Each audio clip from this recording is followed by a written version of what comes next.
who face eternity easily forget what a lifetime means, what an ending means. You know it doesn't have to be this way. No, Kunavine, it does.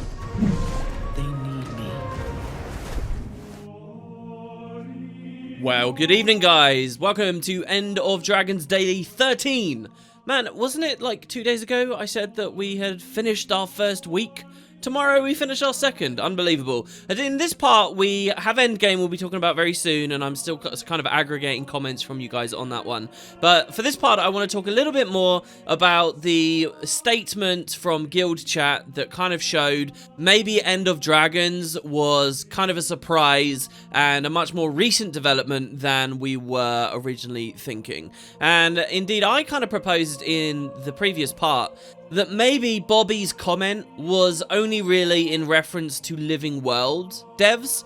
I haven't really seen anyone definitively prove otherwise on this topic, but it does seem most of you don't really believe in that scenario. Most of you think it was the whole studio, or at least the Guild Wars oriented side of the studio, not like this Project 3 side. And, you know, that's kind of the darker timeline, I think, and that's the scarier one for what End of Dragons might be like. I did have another thought as well. I haven't really seen anyone discussing this, but it's interesting.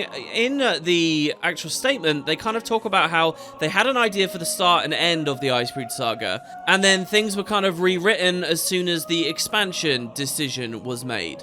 And that might seem like a no-brainer, but I do want to propose the idea that maybe they didn't have to at all.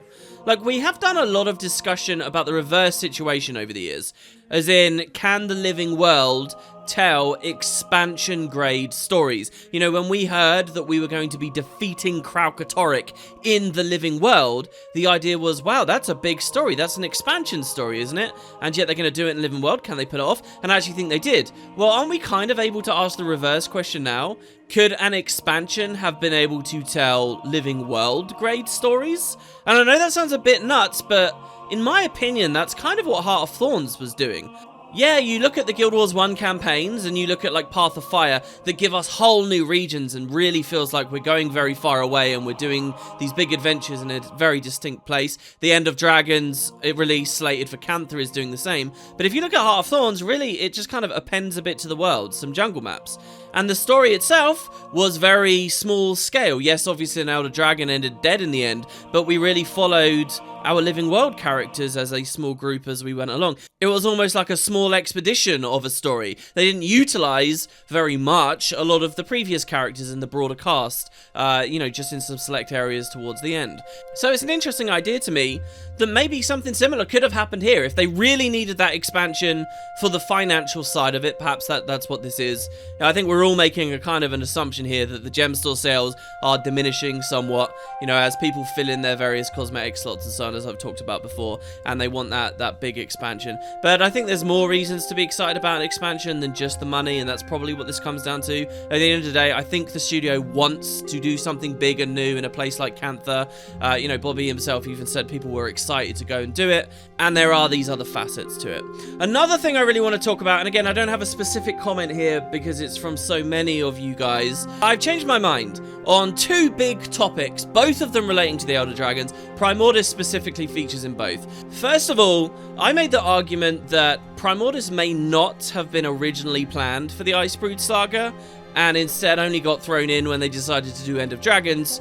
But several of you pointed out that that opening trailer did have that really dark shot of a char being burned alive, I think cradling a char cub as well, wasn't it?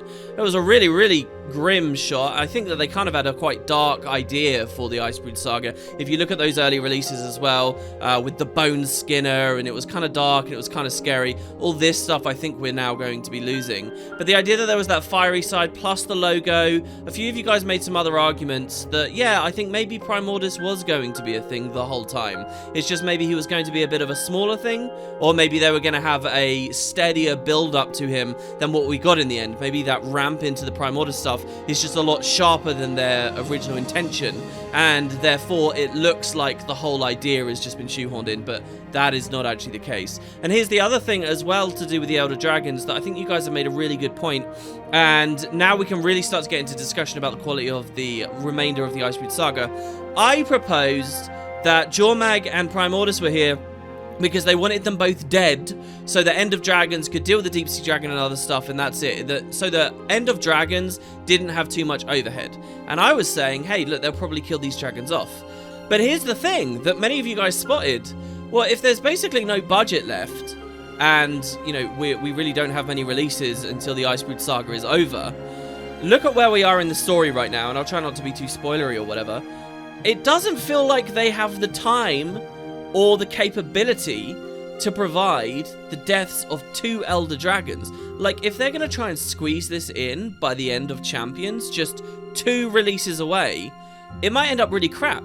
Yeah, they managed to do it with Kralkatorrik, but that was with the full force of the whole Living World team, everything going according to plan during Season 4. They can't do that now. So do we really believe these dragons might be dead? And I've changed my mind. I actually think that they won't be. I think Jormag might survive this. I think Primordus might survive this. Now, they could do something like we saw with the Draconis Mons release, where, you know, they get sent to sleep and it's off screen, or they get frozen, or whatever happens. There could be something that sort of stalls it, but I don't think that we'll have the, like, climactic deaths of these Elder Dragons that maybe the Icebrood Saga was originally going to give. I think they'll do something that pushes them to the side, maybe, so that then End of Dragons still doesn't have to deal with them too much. But, I mean, it's all really weird, and unfortunately, that kind of sucks, because we've already had a moment where these 2 dragons got pushed aside, and the Icebrood Saga is going to look really weird in the full perspective of the story years down the road, when we say, oh yeah, remember Icebrood Saga, where Jormag and Primordus came back, only to go away again? Like, that's going to be odd, so I don't know how they'll do it. I saw an amazing theory from one of you guys, who was wondering why the expansion is set in Cantha, so far away from everything else. And, you know, if we think the End of Dragons is the end of the road or whatever, you could suggest that Jormag and Primordus, we lose against them. We haven't really lost against a dragon. We've lost in other encounters and small moments. But maybe we lose against them, and they, like, just rampage and destroy a ton of stuff, and we flee to Cantha for their help. And then, you know, we'll return to the fight. Maybe there will be a Season 6 or a Saga 2, and that would be going back to them. Either way, it's all going to be really weird, and yeah, they're not going to have the budget. Let's talk a little bit more about that side of stuff too. One of you guys mentioned the Super Adventure Box, and their plans were to get World 3 this year, right? I mean, they had an explicit statement on the forums, and you know what's truly tragic here is they finally had the confidence, after years of silence, they finally had the confidence to really go for it and say, we're going to do World 3. And I don't think we're going to get that now. I mean, the timing just won't work. The World 3 release would be right around when we're getting the end of the Icebrood Saga, and everyone's waiting on bated breath for a release date for End of Dragons, or maybe we'll be going into a content drought at that time. I can't see that they have the resources to dedicate to a World 3. If that is the situation, I would really urge ArenaNet right around now to be candid with the community and say, yeah, by the way, that announcement of why Champions is what it is and the fact that we moved away, that means no World 3, because I think people might be waiting for it. They're probably not going to see it. And let's look at Visions of the Past. Now, there was a comment I read about this too, which is actually, I think, really revealing about just how new End of Dragons might be.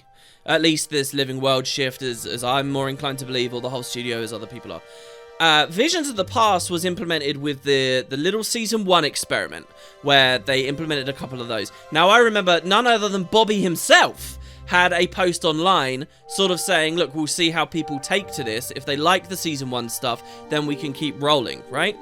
So they had that as like an experiment of sorts. And Visions of the Past itself was named, if you look at it in the story journal, it's Visions of the Past, Steel and Fire.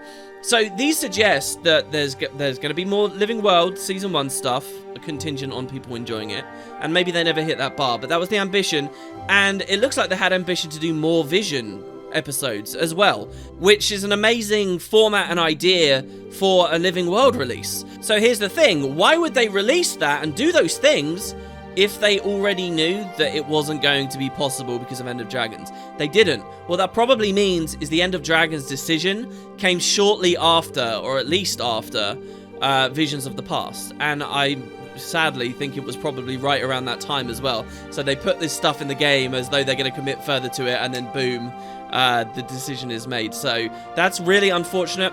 I do like an idea, though, that maybe once the Icebrood saga is over and there's this potential content drought, so to speak, that maybe during that we could get one more Visions of the Past, one more trip into the scrying pool.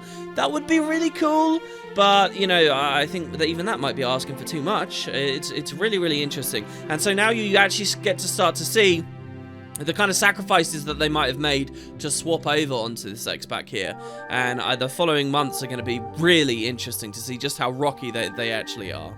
For some specific comments here, we've got Yo Broton, who says, what was the music you played over the first 10 minutes of this video? I've actually done that for a couple of them. It's a beautiful track, isn't it? I just happened upon it a couple of days ago in the playlist I'd made, and I liked it so much I did it twice. I'm glad somebody else enjoyed it. And it is Guild Wars music, really. That's all I'm generally playing, unless sometimes I throw the Azuric OST up there or it's some other videos. But mostly for this series so far, I'm trying to keep some Guild Wars music in the background, get people nostalgic about Guild Wars. It's usually factions or just the GW2 stuff. The track you're talking about is definitely from Living World. I just couldn't tell you exactly what release. I'm tempted to say maybe it's something to do with timey. Anyway, you can listen to it for yourself if you go over to my second channel, Wooden Potatoes 2. About a year ago, I cut together a massive long playlist, like I think it's at least 2 hours long, of all my favorite music from Guild Wars 2. And it's unbelievable how much insanely awesome music this franchise has had, or just this second game has had. I cut it all together for my own purposes for these videos going forward, because I knew it would be a good investment for me, but I also just released it on its own. And you guys can listen to it over there. Just type Wooden Potatoes 2, Guild Wars OST, something like that. I'm sure it'll come up. And yeah, this track is in there somewhere, over halfway at least. Penfold 1992 says, you mentioned the idea of Guild Wars 3. Knowing that the community of Guild Wars 1 players, or those that experience Guild Wars 1, are getting less and less as people grow up and move on, do you think it's a good business decision to continue the Guild Wars story? Or would it be better to rebrand into a new MMORPG product and story? Well, this is a great question, and I think the answer to it changes depending on where we are, like what era we're in. So I'm of the pretty firm belief that after they released Guild Wars 2 way back in 2012, that they were working on another MMO, or at least another game, and I think it was going to be like a sci-fi thing. I think that, and this is just a guess, but I think ArenaNet wanted to operate a little bit like how Bethesda juggles Elder Scrolls and Fallout franchises. You know, they're the same kind of game experience, open world, single player RPGs, but one of them has a fantasy feel, one of them has a more sci-fi post-apocalyptic feel, and in that way, you know, they kind of complement one another. I feel like ArenaNet might have wanted to be like that, but for MMOs. They had their Guild Wars franchise, and now was a really good time to introduce something completely new. And I think people would have really bought it as well. I think especially around 2012, right up till about 2014, there was a huge audience of people who still knew and remembered the name ArenaNet, knew Guild Wars 2, knew their philosophies and breaking the wheel of what other MMOs were like, and they would have accepted something. They really would have. I think that that project probably ended because of WildStar, and NCSoft didn't see the point in having two ultra similar, at least in terms of flavor and aesthetic, properties. And I think there was probably some disaster there with that. So at that time, I would say, yeah, do something new. As for the community and the game of today, I think making an MMO is a ludicrously risky proposition. And now, I don't think that they can risk doing a new MMO that isn't Guild Wars. There needs to be some like baseline certainty that you will have a captive audience of some sort, and probably the right move now is to leverage Guild Wars fans, and that's what they'll be looking for. Especially because ArenaNet doesn't have a reputation as a studio that can handle multiple projects at once. If they were to release another game, I think it might signal to existing Guild Wars 2 fans, not necessarily that they just wouldn't buy something of another IP, but that they might even be scared that Guild Wars 2 is not worth it anymore because ArenaNet's moved on or whatever. So, yeah, I think that it does need to be Guild Wars. You got to remember, when Guild Wars 2 came out, one of the reasons why, as a fresh MMO on the scene, it was respected and casuals and outsiders gave it a chance. The only reason that that happened was because the existing Guild Wars 1 fans were there as that initial baseline, and they signal boosted it, and then outsiders came in. And I think ArenaNet would have to do that again, and right now, the only way they do that is by staying within Guild Wars. So yeah, I think a new game, Project 3, basically, I think has to be Guild Wars IP. And then Project 4 hopefully comes out just a couple of years later. Not some immense gap, just a couple of years later. Project 4 can be an alternate IP.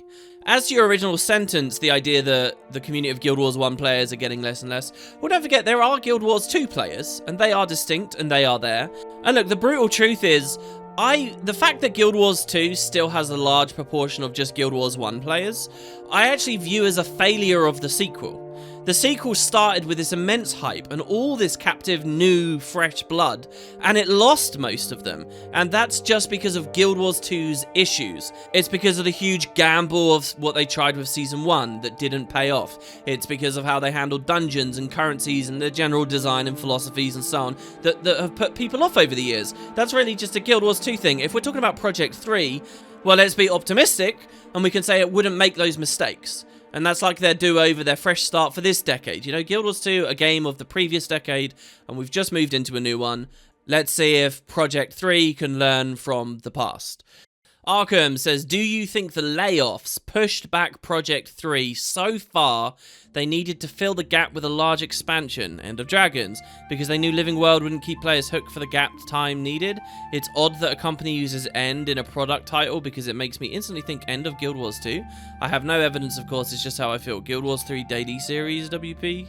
I mean, yeah, if they did, yes, you would see that, 100%. You know, I'll be here doing, even if it's not Guild Wars 3 daily, it would be something, you bet your ass I would be. I mean, I'm seriously excited about the idea of a Guild Wars 3 at the moment. I don't know what it is, but I very much am. As to the idea that the layoffs pushed back this project and they needed to fill a gap, now this is weird, because I kind of feel like when the layoffs happened, whatever was being made at the time just kind of ended right then and there. I mean, you never know with this stuff. Maybe they roll ideas into other projects and other things, but I feel like stuff got cancelled, and I feel like that stuff was not Guild Wars oriented. I hate to always go back to this, but I do remember Josh Foreman, one of the devs that left around this time, making a statement, kind of casually on one of his live streams. It was not on behalf of ArenaNet or anything like that. Take it with a grain of salt. But I remember he said at the time that Guild Wars fans would be very happy. And so what really he was saying was that don't worry as a Guild Wars fan about the layoffs. The layoffs weren't anything to do with the Guild Wars project, or the Guild Wars projects, maybe. It was about other stuff. That's kind of what it sounded like. I mean, maybe that's not entirely true. You gotta remember as well, with the Icebreed Saga announcement, as much as things were hazy, they said that Guild Wars was here to stay, didn't they? And they said, actually, I think that was Mike Z after the announcement. It was very clear that Guild Wars, you know, the studio has long-term plans for Guild Wars. And note there as well, that probably means the franchise, because they didn't say Guild Wars 2, they just said Guild Wars. So I kind of believe that, you know, those layoffs were to do with a lot of non-Guild Wars stuff that maybe NCSoft no longer had confidence in. There is, of course, the whole mobile game thing. Now, I've explained this before. I feel like they were probably working on a Guild Wars mobile thing. You remember the trailer that randomly came up that feels like a mobile game trailer right around the time of the layoffs? It feels like they just kind of repurposed something they were otherwise marketing. One thing that's always been crazy to me about that is if it's true that they were making a mobile game and they just had this trailer sitting around, you know, that's suggestive that the mobile game probably got really far along. But yeah, with the Blizzard reactions to Diablo Immortal, I feel like they might have pulled the plug on it, and another project ended up in the bin.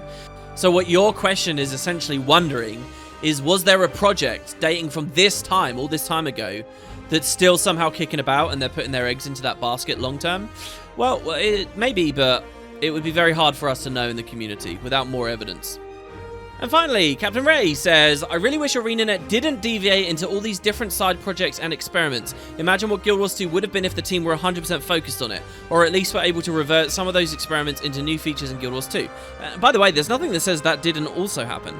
And the response from Eamon says, game studios aren't meant to focus only on one game. It's risky business practice, and you can only get so much out of a single franchise.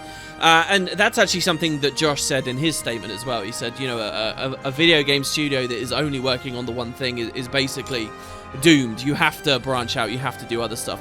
The game here, guys, is really one of proportions. What proportion of your studio do you send away to work on background experimental ideas and releases that may not end up out the door? What proportion do you keep working on the existing customer base, the existing users, the existing game that you have? And to me, I think that it's just that ArenaNet seems to have got these wrong. And look, it's kind of ridiculous that someone in my position would even comment on what my opinion is, because it's just so inadequate and so ill-informed. All I really have is my gut on this, and I never really trust my gut.